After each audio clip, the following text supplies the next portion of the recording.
Sa self-pity. Self-pity. Siya o ikaw? Siya, si self-pity. Kasi nawawala ng tiwala sa sarili. No? O, alam mo ba trabaho ng husband? Ibalik siya sa kanyang normal na sitwasyon. Bigyan siya ng hope. Bigyan siya ng guidance. Gusto niya, di ba? Sa mga lalaki, yung binibigyan ka ng direksyon. Gusto niya, di ba? O. Kaya pag nag-self-pity siya, alam mo na yung gagawin mo.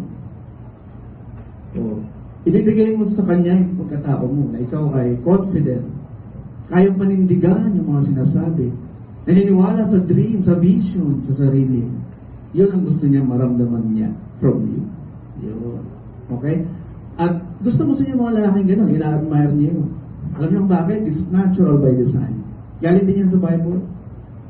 Yung sinabi ng Diyos kay Adan, nilagay sa Garden of Eden, work and take care of it. Work in Hebrew means ergo. Ergo. Which means to become. Kasi wala namang work, employee concept ng panahon na yun. Because Garden of Eden, He has everything. Pagkain, animals, love of God, andun sa kanya lang. He doesn't need to work.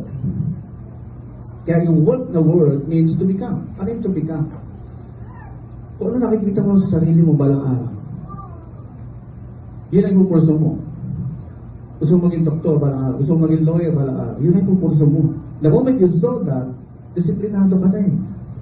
Magbibigay sa'yo ng discipline yun. You will never talk to people na lang sa senong oras. You will never talk to puro chismis lang. Yung naririnig mo sa kanya, wala ka ng gana eh. Diba? Interested ka, makipag-usap sa mga taong who will help you achieve your goal.